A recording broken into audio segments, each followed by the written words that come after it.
माझ्या मालकाच्या घरात एक सुंदर आणि सडपातळ मोलकरीण स्वयंपाक करण्यासाठी होती. तिने तयार केलेलं जेवण खूपच चविष्ट आणि रुचकर लागायचं. पण खरकट्या भांड्याचा काही वेळाने अतिशय घाण वास येत होता. म्हणून मी किचनमध्ये एक छुपा कॅमेरा लावला.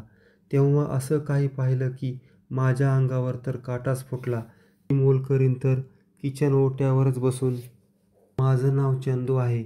माझ्या मालकाला मी खूप मोठ्या संकटातून वाचवले होते." माझा मालक अंधश्रद्धेपोटी एका बाबाच्या नादी लागून स्वतःच्या बायकोलाच निर्वस्त्र करून गावरान तूप पाजत होता. तिने पिण्यास नकार दिल्यास तो गाजराने किंवा मोठ्या काकडीने तिच्या तोंडात तूप बळजबरीने ढकलत होता. तेव्हा त्याची बायको खूप रडायची. मूलबाळ होण्यासाठी असे करण्यास त्याला एका भोंदू बाबांनी सांगितले होते. पण माझ्यामुळेच माझ्या मालकाच्या डोळ्यावरची अंधश्रद्धेची पट्टी उतरली होती आणि त्यांचा संसार सुखाचा झाला होता. त्यामुळेच मालक व मालकीणबाई माझ्यावर खूपच खुश होते. त्यांनी माझा पगार तिप्पट वाढवला होता. पगार वाढवल्यामुळे मी देखील खूप खुश होतो. मालक जे काही काम सांगेल ते मी आनंदाने करायचो. मालकाचा स्वभाव अतिशय रागीट होता, पण त्यांना आता माझ्यावर खूपच विश्वास बसला होता. त्यामुळे ते जिम्मेदारीची कामे माझ्यावरच सोपवत होते. पूर्वी तर घरातला स्वयंपाक मालकीणबाईच करायच्या, पण मालकाच्या अंधश्रद्धेपोटी मालकीणबाईची तब्येत खूपच खराब झालेली होती. म्हणून त्यावेळेसपासून एक मोलकरीण घरात स्वयंपाक करण्यासाठी ठेवलेली होती. तिचं नाव सखूबाई होतं. सखूबाई जरा म्हातारीच होती, म्हणून तिला स्वयंपाकघरातील काम करण्यासाठी वेळ लागत होता. मालक बाहेरून आल्यानंतर त्यांना कडकडून भूक लागायची, पण स्वयंपाक लवकर झालेला नसायचा. त्यामुळे ते खूप चिडायचे. केवळ माझ्यामुळेच आत्तापर्यंत सखूबाई कामावर टिकली होती. मला वाटायचं की ती म्हातारी आहे, इथे तिला चांगला पगार मिळत आहे. म्हणून मी मालकाला विनंती करायचो की काही दिवस सखूबाईलाच येथे कामावर राहू द्या. आपण नंतर दुसरी स्वयंपाकीण बाई ठेवू. मालक तर माझं ऐकत होते. मी तर त्यांचा खूपच लाडाचा नोकर बनलो होतो. पण एका दिवशी असं काही घडलं की मी याचा कधी विचार देखील केला नव्हता. सखूबाई अचानक चक्कर येऊन पडली. मालक घरी येण्याची वेळ झाली होती. मला तर आता खूपच चिंता पडली होती. मी डॉक्टरांना फोन केला. तेव्हा डॉक्टरांनी येऊन सखूबाईची तपासणी केली. डॉक्टर म्हणाले की आता यांचे वय झाले आहे. यांना जास्त वेळ काम जमणार नाही. आता यांना काही दिवस आराम करू द्या. मी सखूबाईकडे पाहिले तेव्हा मलाही जाणवले की सखूबाई खूप थकून गेलेली होती. खरं तर या वयात तिने कोणतेच काम करायला नको होते. पण काय करेल बिचारी. तिचे 2 मुलं असून देखील तिला कोणीच सांभाळत नाही. सखूबाईचे दोन्ही मुलं तिला एकटीला सोडून विदेशात कुठेतरी नोकरी करत होते. त्यांचा पत्ता देखील तिला माहीत नव्हता. मला तर तिच्यावर खूप दया येत होती, पण आता मी देखील काही करू शकत नव्हतो. डॉक्टर घरातून जाताच माझे मालक घरात येत होते. डॉक्टरांनी मालकाला पाहून नमस्कार केला आणि ते निघून गेले. मग माझ्या मालकांनी मला डॉक्टर घरात आल्याबद्दल विचारलं. मग मी त्यांना जे काही आहे ते खरं सांगून टाकलं. मग नाईलाजाने सखूबाईला कामावरून काढून टाकावं लागलं. मी म्हटल्यामुळे मालकाने सखूबाईला काही महिन्यांचा पगार फुकट देऊन तिला तिच्या वाटेवर सोडलं. आता स्वयंपाक करण्याचा प्रश्न पडला होता. मालकीणबाई तर खूप अशक्त होत्या. त्यांच्या अशक्तपणाचे कारण तर माझे मालक होते. त्यामुळे मालकांना खूप वाईट वाटायचे. मग त्यांनी स्वयंपाक करण्यासाठी एक बाई पाहिजे, मनाप्रमाणे चांगला पगार दिला जाईल अशी जाहिरात पेपरमध्ये देऊन टाकली. पेपरमधली जाहिरात वाचून दुसऱ्याच दिवशी दारात 6 मोलकरीण उभ्या होत्या. मी लवकरच जाऊन त्यांना घरात बोलावले आणि मालकांना देखील हाक मारली. माझे मालक शर्ट घालत पायऱ्या उतरत खाली आले. मी मालकाला म्हणालो की या स्वयंपाकासाठी मोलकरीण म्हणून कामाला आल्या आहेत. आपल्याला तर यातून एकच चांगली मोलकरीण निवडायची आहे. त्या मोलकरीणमध्ये 5ही स्त्रिया जराशा वयोवृद्ध होत्या आणि एक खूपच तरुण, अतिशय सुंदर मोलकरीण होती. मी त्यातील एक वयोवृद्ध मोलकरीण निवडली. पण माझे मालक म्हणाले की नको, त्या सखूबाईसारखं व्हायचं परत. जरा चांगली तरुण मोलकरीण निवड. मग मालकांनी ती सुंदर तरुणी मोलकरीण म्हणून निवडली. त्या मोलकरणीचे नाव रिंकू होतं. मग मालकांनी तिच्याबद्दल तिला माहिती विचारली. त्यावर रिंकू सांगू लागली की 2 वर्षापूर्वीच माझे लग्न झाले होते, पण माझ्या नवऱ्याने मला सोडून दिलं आहे. मी जेव्हा माझ्या आईवडिलांच्या घरी गेले तेव्हा त्यांनी देखील मला स्वीकारलं नाही, कारण त्यांना अजून माझ्या 2 बहिणींचे लग्न करायचे होते. मला जर त्यांनी स्वीकारलं असतं तर गावात त्यांची इज्जत कमी झाली असती आणि माझ्या 2 बहिणींना कोणतेही स्थळ आले नसते. म्हणून त्यांनी देखील माझा त्याग केला. मग मी अशीच कोणाच्याही घरी धुणं भांडे करून पोट भरू लागले. हळूहळू मला चांगला स्वयंपाक देखील येऊ लागला. नंतर मी लग्नासाठी स्वयंपाक करणाऱ्या एका व्यक्तीकडे काही महिने काम केले. त्यामुळे मला स्वयंपाक अतिशय चांगल्या प्रकारे येत आहे. रिंकू मोलकरणीच्या तोंडातून असे ऐकून तर मालक खूपच खुश झाले आणि लगेच त्यांनी तिला कामावर ठेवून घेतलं. माझ्या मनात तर शंका येत होती, पण मी मालकाला काहीच म्हणू शकत नव्हतो, कारण माझ्याकडे काहीच पुरावा नव्हता. केवळ शंकेच्या आधारे मी काही वक्तव्य करणार नव्हतो, म्हणून मी गप्प राहिलो. माझ्या मनात अशी शंका येत होती की एवढी सुंदर स्त्री कोणता नवरा कशाला सोडून देईल, यामागे काहीतरी मोठं कारण असेल, असं राहून राहून माझ्या मनात विचार येत होता. पण मालकासमोर मी काय बोलणार?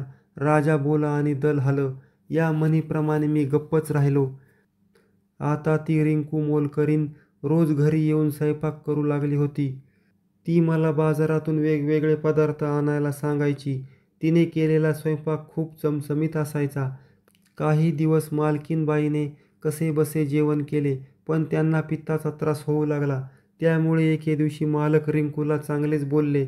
मालकांचं बोलणं रिंकूबाई मुकाटपणे ऐकून घेत होती. मग दुसऱ्या दिवशी रिंकूने मालकीणबाईच्या आवडीप्रमाणे जेवण बनवले. जेवण तर खूप छान झाले होते, पण वेगळाच कसला तरी वास देखील येत होता. तसं मी रिंकूला विचारलं, जेवण खूप मस्त झालं आहे, काय टाकलं तू?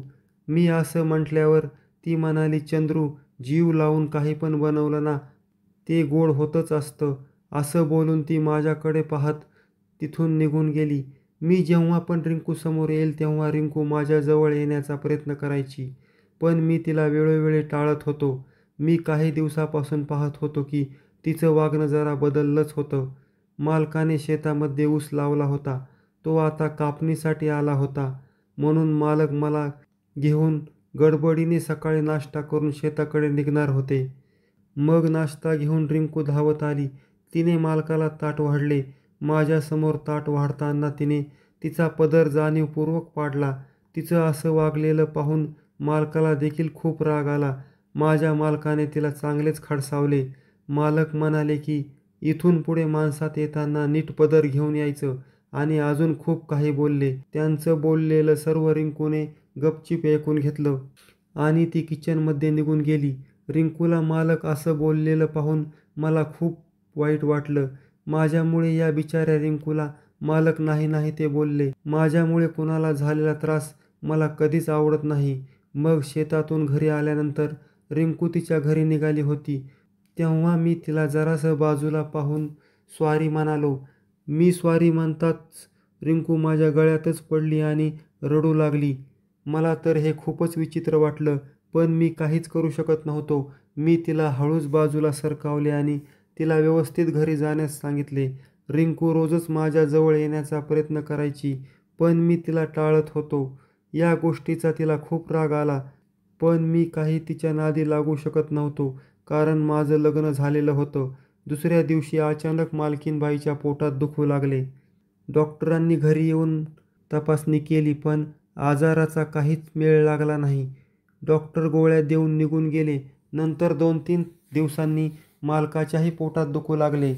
जेव्हा डॉक्टरांनी मालकाची तपासणी केली तेव्हा तर त्यांच्या पायाखालची जमीनच सरकली. डॉक्टर म्हणाले की तुमची एक किडनी खराब झाली आहे. मग मालक डॉक्टरांना म्हणाले की मी तर कशाचेच व्यसन करीत नाही, मग माझ्याबरोबर असं का झालं? त्यावर डॉक्टर म्हणाले की आहारामध्ये काहीतरी खराब वस्तू तुमच्या पोटात जात आहे, त्यामुळे कदाचित असे घडले असावे किंवा कदाचित योगायोग असावा. डॉक्टर असं म्हटल्यानंतर माझ्या तर डोक्यात वेगवेगळे विचार येऊ लागले. मालकाच्या घरी जुनी भांडे घासण्यासाठी ठेवलेली बाई माझ्याकडे आली आणि म्हणाली की भांड्यांचा तर खूपच घाण वास येत आहे. गेली 6 महिने झाले मी कंटाळून गेले आहे. आता मी येथे काम करू शकत नाही असे म्हणून ती काम सोडून निघून गेली. मग मी खरकट्या भांड्याकडे गेलो आणि वास घेऊन पाहिला तर खूपच घाण वास येत होता. पण मी विचार करत होतो की जेवण करताना तर असा कोणताच वास आम्हाला जाणवत नाही, उलट सुगंधित वास येतो.